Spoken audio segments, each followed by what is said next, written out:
Transplant कराएंगे, transplant fail होता है, फिर डायलिसिस दोबारा स्टार्ट होता है, फिर दोबारा क्रेटिनिन बढ़ना शुरू होता है, फिर हमारे पास पेशेंट्स उस समय भी आते हैं। और उन पेशेंट्स में जो समय सारणी होती है वो काफी अधिक होती है, जबकि अगर आप समय रहते इलाज कराएंगे तो रिजल्ट्स आपको बहुत अच्छे नजर आएंगे। जैसे मनोज सिंह ने समय की महत्वता को समझते हुए कर्मा आयुर्वेदा को समय रहते अप्रोच किया।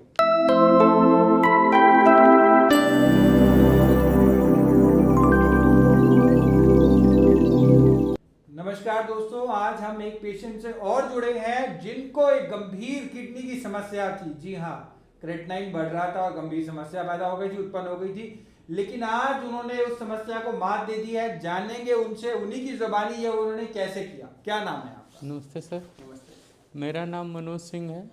मैं मिर्ज़ापुर यूपी का रहने वाला हूँ। अच्छा जी सर, 2-3 महीना पहले जो है हमारा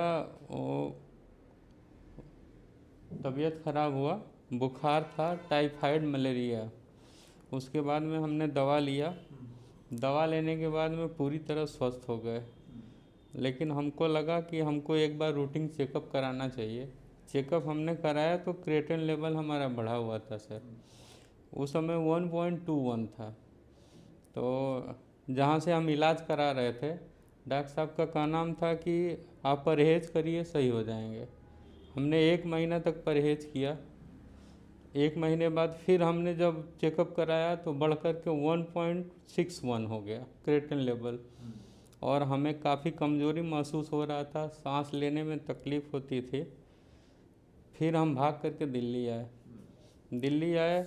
मेदांता में हमने सारे टेस्ट किए, जो उन लोगों ने कहा सारे हमने टेस्ट कराए, लेकिन सारे हमारे रिपोर्ट नॉर्मल थे, लेकिन क्रिएटिनिन लेवल लगातार बढ़ रहा था। बढ़ता चला जा रहा जी जी, वो बढ़ कर के 1.90 हो गया। 1.90 तक। जी जी जी।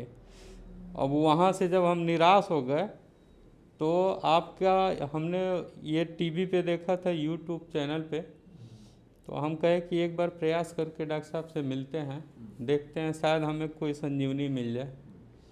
आपके यहाँ आए, आपने बहुत उम्मीद जताया कि घबराइए मत, आपका सब कुछ हम नॉर्मल कर देंगे, लेकिन जैसे बता रहे हैं वैसे करना है। 3 महीने का हमने दवा लिया और 1 महीने में ही सर क्रिएटिनिन लेवल हमारा घट करके 1.34 आ गया। अच्छा, 1 महीने में 1.9 से 1.34 आ गया। जी सर। फिर उसके बाद में दूसरे महीने हमने चेकअप कराया, क्रिएटिनिन लेवल 1.24 आ गया। और अभी जो है 10 तारीख को हमने चेकअप कराया, 1.12 आ गया क्रिएटिनिन लेवल। 1.12 आ गया। जी जी। तो काफ़ी बढ़िया महसूस हो रहा है सर। हम तो चाहेंगे कि आप जो है इसी तरह लोगों का इलाज करते रहें, हाँ, और हम लोगों को आशीर्वाद दें, जिससे कि हम लोग जो है इस बीमारी से मुक्त हो जाएं, हाँ, और स्वस्थ रहें सर। मुक्त हो जाए नहीं, आप मुक्त हो चुके हैं। जी जी। क्रेटिनाइन आपका नॉर्मल हो चुका है। जी जी सर। नॉर्मल हो गया बिल्कुल क्रेटिनाइन आपका। हाँ सर, एकदम नॉर्मल है। अच्छा, हमारे दर्शकों को ना आप रिपोर्ट दिखाइए कि जी। पहले आपका बढ़ा हुआ था, जब आप आए तो कितना क्रेटिनाइन था आपका, सामने करके कैमरा में दिखाएंगे। ये हमारा मेदांता से हमने कराया था, गुड़गांव से 1.90 क्रिएटिनिन लेवल था। 1.90 क्रेटिनाइन लेवल है। जी। 16 अक्टूबर 2020 की ये रिपोर्ट है। आप देख सकते हैं कि इसके अंदर किस प्रकार इनका क्रेटिनाइन जो था वो 1.9 के आसपास आ गया था, बढ़ गया था। और उसके साथ ही साथ ये बढ़ने के साथ 1 से 2 आने का मतलब है कि किडनी जो है वो आधे से ज्यादा खराब हो चुकी है। 50% से ज्यादा किडनी जो है नॉन फंक्शनल है। 1.9 की रेंज में आ गया था, बट इन्होंने समझदारी दिखाई और मनोज सिंह ने कर्मा आयुर्वेदा में संपर्क किया और 1.9 क्रेटिनाइन को नॉर्मल ला के रख दिया सिर्फ 1 महीने के अंदर अंदर। देखेंगे किस प्रकार इन्होंने क्रेटिनाइन का नॉर्मल आया। ये सर तीसरे महीने का मेरा रिपोर्ट है। ये 1.12 आ गया है, नॉर्मल हो चुका है क्रेटिनाइन लेवल इनका। मनोज सिंह, और ये इन्होंने कराया 9 जनवरी 2021 की रिपोर्ट है और 1.12 क्रेटिनाइन आ गया इनका। 1.9 से 1.12 क्रेटिनाइन लाना संभव है। जैसे मनोज सिंह का आया है वैसे आपका भी आ सकता है, या आपके किसी जानकार का भी आ सकता है। जरूरत है तो कर्मा आयुर्वेदा में संपर्क करने की और मनोज सिंह की तरह अपने क्रेटिनाइन को, यूरिया को नॉर्मल करने की। जिस प्रकार इनका हुआ है वैसे आप सबका भी संभव है। अनुशासन से, नियम से पालन करेंगे, डायलिसिस की आवश्यकता नहीं पड़ेगी, ट्रांसप्लांट की आवश्यकता नहीं पड़ेगी।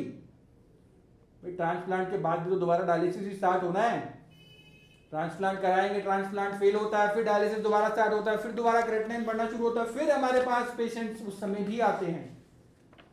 और उन पेशेंट्स में जो समय सारणी होती है वो काफी अधिक होती है, जबकि अगर आप समय रहते इलाज कराएंगे तो रिजल्ट्स आपको बहुत अच्छे नजर आएंगे। जैसे मनोज सिंह ने समय की महत्वता को समझते हुए कर्मा आयुर्वेदा को समय रहते अप्रोच किया।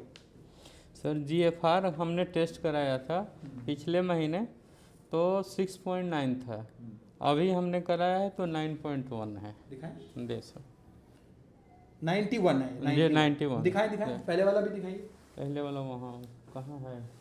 ग्लोमेरुलर फिल्ट्रेशन रेट जो था वो 91 आ चुका है, विच इज वेरी नॉर्मल।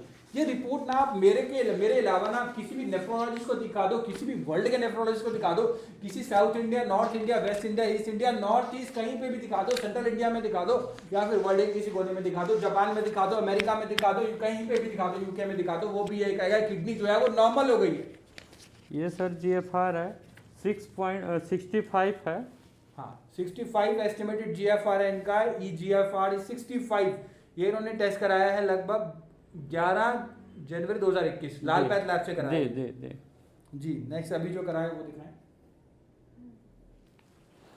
और अभी हमने जो है बनारस में कराया है प्रकाश में, ये जो है 91 बढ़ करके आ गया सर। 91 GFR हो चुका है। दोनों रिपोर्ट साथ में दिखाएंगे ताकि सभी को एक साथ देखने का मौका मिले कि किस प्रकार ये तो GFR है बढ़ाया।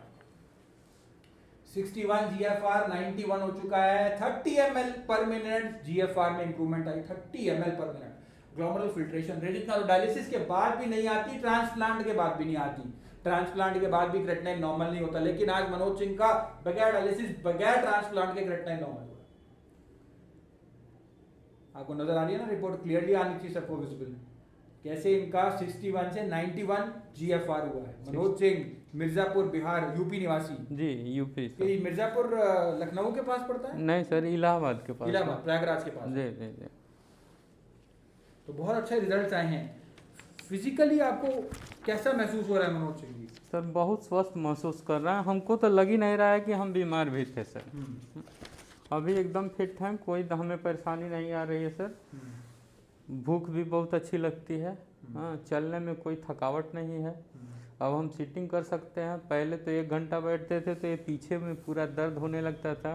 अब हम 5-5, 6-6 घंटा लगातार बैठ रहे हैं, कोई दिक्कत नहीं। कोई दिक्कत नहीं है। पहले मतलब बैठते थे तो पेन होना शुरू हो जाता था। जी। तो पेन किलर्स वगैरह तो नहीं खा रहे ना? नहीं, पेन किलर्स का सेवन निषेध है किडनी रोगियों के लिए। ध्यान रखिएगा कि पेन किलर्स जो है, एनाल्जेसिक्स जो है, वो ना केवल किडनी को, लिवर को, बल्कि अन्य ऑर्गन्स को भी अफेक्ट करती है। नर्वस सिस्टम को थोड़े टाइम के लिए पेन फील नहीं होने देती, नर्वस सिस्टम पे अफेक्ट करती है पेन किलर। इससे सर हमारा शुगर और BP दोनों कंट्रोल हो रहा है इस दवा से। अभी हम जो BP का दवा रोज 80 mg का लेते थे, आज 20 mg का लेने लगे हैं। BP की दवा 80 mg की जगह 20 mg आ रही है। BP कंट्रोल हो गया जी। शुगर भी कंट्रोल चल रही है आपकी? शुगर भी कंट्रोल चल रहा है सर। शुगर का तो दवा नहीं ले रहा है। शुगर का कोई दवा नहीं ले रहा है सर। चलिए बहुत अच्छी बात है मनोज सिंह जी, शुगर भी कंट्रोल हो गया, BP भी कंट्रोल हो गया। सर बहुत अच्छी बात है। क्या मैसेज देना चाहेंगे, संदेश देना चाहेंगे किडनी रोगियों को?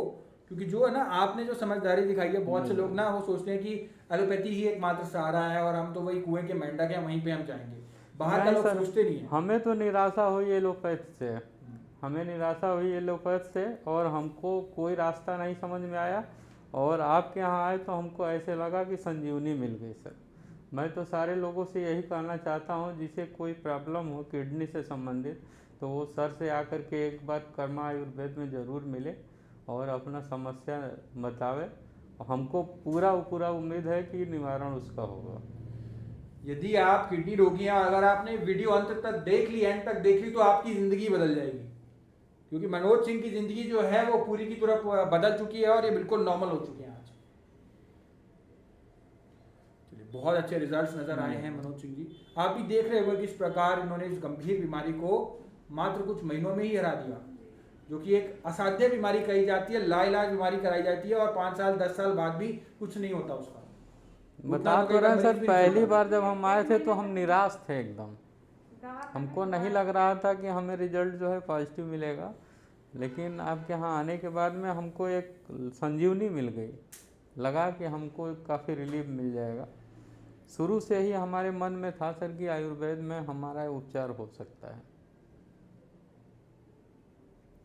बहुत अच्छी बात है, विश्वास भी बहुत बड़ी चीज़ है। जी आपने विश्वास से सब चीज़ों का पालन करा, अनुसरण करा सब चीज़ों का, और आज आपको रिजल्ट भी नजर आए। बहुत अच्छी चीज़ है। तो ये है मनोज सिंह, मिर्ज़ापुर, यूपी निवासी, जिनको ये गंभीर समस्या थी और उन्होंने मात्र कुछ महीने के अंदर इस गंभीर समस्या को जड़ से समाप्त कर दिया, जड़ से मात दे दी। एक बार मेरे साथ मिलके बोलेंगे, आपको नहीं। पता है वीडियो के अंत में क्या बोलते हैं? नहीं सर, हम बोलते हैं, साथ में बोलेंगे मेरे, नहीं। Stop stop stop kidney dialysis. Dialysis. किसी को ये डायलिसिस नाम की जो ये बला है उसकी जरूरत ना पड़े, जी किसी को ये ट्रांसप्लांट कराने की जरूरत ना पड़े, यही हमारा उद्देश्य है और इसी में अग्रसर है और इसी में आपको भी इम्प्रूवमेंट्स नजर आएंगे। जी जी आयुर्वेद के माध्यम से बहुत से लोगों को, बहुत से मरीजों को इम्प्रूवमेंट्स आई हैं और आपको भी आज उसमें एक इम्प्रूवमेंट आई है, नॉर्मल भी हुआ है। जी जी जी सर। नमस्कार, धन्यवाद।